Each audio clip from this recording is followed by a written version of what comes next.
Ramzan special চিংড়ি মাছের মালাইকারি কে কে পছন্দ করেন? রমজানে কিন্তু একঘেয়েমি খাবার খেতে খেতে আর ভালো লাগে না।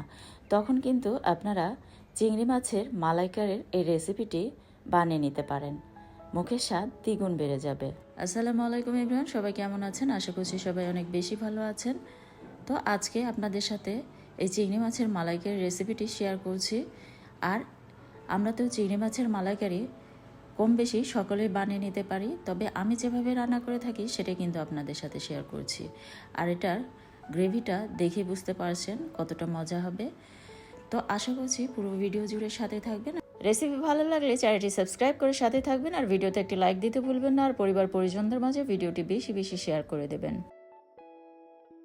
তো এই মালাইকারি বানানোর জন্য আগে আমি স্পেশাল একটি মশলা বানিয়ে নিয়েছি। কিছু কাজু বাদাম নিয়েছি, কাজু বাদামের পরিবর্তে কাঠবাদাম কিংবা চীনাবাদামও নিতে পারেন। কিশমিশ নিয়েছি কিছু, কয়েকটি রসুনের কোষ, এক টুকরো আদা, একটি বড় সাইজের পেঁয়াজ কিউব করে কেটে নিয়েছি, একটি টমেটো কেটে অ্যাড করে দিয়েছি, একটি জয়ত্রীর হাফটা নিয়েছি, হাফ চা চামচ আস্ত জিরে অ্যাড করে দিয়েছি। দিয়ে ব্লেন্ড করে নেওয়ার পর আবারও অ্যাড করে দিলাম 1/4 কাপের মতো নারকেলটাকে আবার দিয়ে খুব ভালোভাবে ব্লেন্ড করে নিয়েছি। নিয়ে এটাকে একটা সাইডে রেখে দিলাম, আর চুলায় একটা প্যান বসিয়ে দিয়েছি। 2 টেবিল চামচের মতো সয়াবিন তেল দিয়ে তেলটাকে একটু গরম করে নিয়ে একটি তেজপাতা ছিঁড়ে অ্যাড করে দিলাম, আর 1 মুঠো ভর্তি পেঁয়াজ কুচি অ্যাড করে দিলাম। হালকা একটু ভেজে নিয়ে এর সাথে অ্যাড করে দিয়েছি ব্লেন্ডারে ব্লেন্ড করা সেই স্পেশাল মশলাটি। চীনাবাদাম, কাঠবাদাম, কিশমিশ, নারকেল এগুলি যদি আমরা কিনে হাতে কাছে রেখে দিই তাহলে কিন্তু যখন তখন আমরা এই মজাদার রেসিপিগুলি বানিয়ে নিতে পারি। আর এগুলোর দামও কিন্তু একদম হাতের নাগালে, আর এগুলি কিনে রেখে দিলে অনেক দিন পর্যন্ত কিন্তু ইউজ করা যায়। 1 চা চামচ মরিচ পাউডার, হাফ চা চামচ করে ধনিয়া পাউডার, জিরা পাউডার, একটুখানি হলুদ অ্যাড করে দিয়েছি সুন্দর একটি কালারের জন্য, আর স্বাদ মতো লবণ অ্যাড করে দিয়েছি। তো সব কিছু একসাথে মিক্স করে নেওয়ার পর ব্লেন্ডারটা ধুয়ে আমি কিছু পানি অ্যাড করে দিলাম। এই ধরুন 2 কাপের মতো পানি অ্যাড করে দিয়েছি মশলাটাকে সুন্দরভাবে কষিয়ে নেওয়ার জন্য।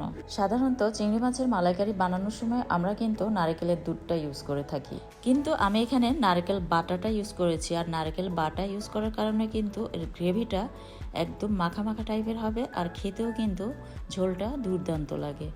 আগে থেকে কেটে ধুয়ে পরিষ্কার করে নেওয়া 15 থেকে 20টির মতো গলদা চিংড়ি আমি এর সাথে এখন অ্যাড করে দিলাম। আর চিংড়ি মাছ কীভাবে কেটে ধুয়ে সুন্দরভাবে পরিষ্কার করে নেওয়া যায় সেটার ভিডিও কিন্তু আমার ফেসবুক পেজ এবং ইউটিউব চ্যানেলে আছে, চাইলে সেটি দেখে নিতে পারেন একদম সঠিক পদ্ধতিতে কিভাবে চিংড়ি মাছ কেটে নেওয়া যায়। মাছটাকে খুব ভালোভাবে কষে নিয়ে 1/2 লিটারের মতো কিন্তু পানি অ্যাড করে দিয়েছি। দিয়ে আমি আস্ত কাঁচামরিচ একটু নিচের সাইডটা চিমটি কেটে এর সাথে অ্যাড করে দিয়েছি, তাতে ফ্লেভারটা বেরিয়ে আসবে। তারপরে এটাকে 5 মিনিটের মতো জাল করে নিয়েছি। নেওয়ার পর ঢাকনা খুলে আমি এর সাথে আস্ত গরম মশলা অ্যাড করে দিলাম। গরম মশলা কিন্তু আমি আগে অ্যাড করে নেই, জাস্ট রান্নার শেষ পর্যায়ে অ্যাড করে দিয়েছি যাতে হালকা একটু ফ্লেভার আসে। আর এই পর্যায়ে অবশ্যই লবণটা চেক করে নেবেন। তো আমার কাছে লবণের পরিমাণটা একটু কম মনে হচ্ছিল, তাই একটু লবণ অ্যাড করে দিলাম। তো আমার রান্না কিন্তু অলমোস্ট হয়ে এসেছে, দেখতে পাচ্ছেন। আর এটা ঝোলটা কিন্তু এরকম গ্রেভি টাইপের মাখা মাখা হবে, আর এই ঝোলটাই কিন্তু ভীষণ মজার। আর গরম মশলাগুলি এখন আমি তুলে ফেলে দিচ্ছি। আর এটা রান্না হতে আমার সময় লেগেছে 8 থেকে 10 মিনিটের মতো। তো 8 থেকে 10 মিনিটের মধ্যে কিন্তু রান্নাটা শেষ করে ফেলতে হবে। আর চিংড়ি মাছ কিন্তু অবশ্যই বেশি রান্না করা যাবে না, তাতে কিন্তু চিংড়ি মাছ একদম রাবারের মতো শক্ত হয়ে যায়।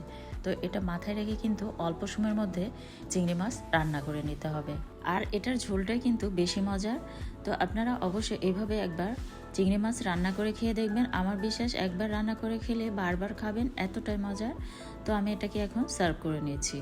তো আসছে রমজান মাস, আর রমজান মাসে অবশ্যই রেসিপিটি একটিবার হলেও ট্রাই করবেন। আমার বিশ্বাস পরিবারের ছোট থেকে বড় সবাই ভীষণ পছন্দ করবে।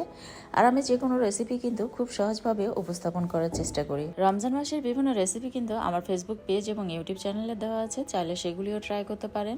আবার ফ্রোজেন করা বিভিন্ন ধরনের আইটেম কিন্তু শেয়ার করা আছে, চাইলে সেগুলিও বানিয়ে ডিপ ফ্রিজে রেখে দিতে পারেন রমজান মাসের জন্য।